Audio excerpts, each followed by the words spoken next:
અને હવે અન્ય સમાચારો તરફ આગળ વધીએ। મોટા સમાચાર જૂનાગઢથી સામે આવી રહ્યા છે, જ્યાં માંગરોળના આજકનો કોઝવે તૂટી ગયો છે। કેશોદથી માધવપુરને જોડતો આજકનો આ કોઝવે કઈ રીતે તૂટી પડ્યો તેના દ્રશ્યો આપને બતાવીએ। કોઝવેના સમારકામ દરમિયાન બની હતી આ ઘટના। સ્લેબ તૂટી જતા કોઝવે ધડામ દઈને ધરાશાયી થઈ ગયો।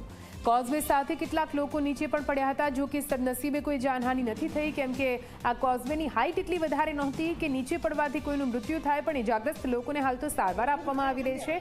તેના દ્રશ્યો પણ આપ ટીવી સ્ક્રીન પર જોઈ રહ્યા છો।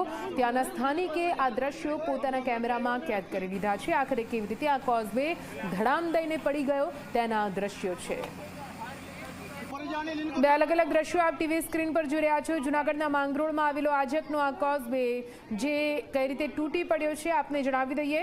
સમારકામ જ ચાલી રહ્યું હતું। જે રીતે વડોદરાનો ગંભીરા બ્રિજ ધરાશાયી થયો તે બાદ તપાસ કરવામાં આવી રહી છે, સર્વે કરવામાં આવી રહ્યો છે। તેમાં આ કોઝવે પણ ક્ષતિગ્રસ્ત હોવાનું સામે આવતા તેનું સમારકામ ચાલી રહ્યું હતું અને સમારકામ દરમિયાન આ જે કોઝવે છે તે ધડામ દઈને તૂટી પડ્યો। આસપાસ અને ઉપરથી પસાર થતા વાહન ચાલકો કઈ રીતે ધડામ દઈને અહીં પડ્યા।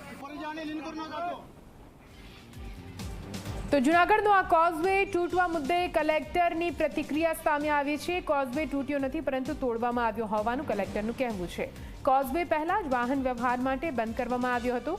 કોઝવે તોડવા દરમિયાન કેટલાક લોકો જોવા માટે આવ્યા હતા। મનાઈ કરવા છતાં ઊભા રહેલા લોકો અંદર પડ્યા હોવાનું કલેક્ટરનું કહેવું છે। આપણી પાછળ જે અત્યારે જે બ્રિજ જે અમે તોડ્યો છે એ આપ દૃશ્યો જે જુઓ છો એ બાબતે 2 દિવસથી અહીંયા વાહન વ્યવહાર બંધ કરવામાં આવ્યો હતો। વોર્નિંગના બોર્ડ પણ લગાવવામાં આવ્યા છે। આજુબાજુના જેટલા સરપંચ છે એ લોકોને પણ જાણ કરવામાં આવી છે। ઘણા સરપંચોએ મને અહીંયા જણાવ્યું કે સાહેબ છેલ્લા 2-3 દિવસથી અમને આની જાણકારી હતી કે કામગીરી આ રીતે કરવાની છે, એટલે અમે જે ઓલ્ટરનેટ રસ્તાઓ છે એના મારફતે પસાર થતા હતા। આ જે બ્રિજ છે એને ગઈકાલે એને અમે પ્રિકોશનના ભાગરૂપે એને જેસીબી વગેરે મંગાવી અને તોડવાની કામગીરી શરૂ કરી। લોકો જે છે ગામમાં જ્યારે આ બ્રિજ તોડવાની કામગીરી શરૂ હતી એ દરમિયાન ઉત્સુકતાવશ અહીંયા જોવા આવ્યા હતા।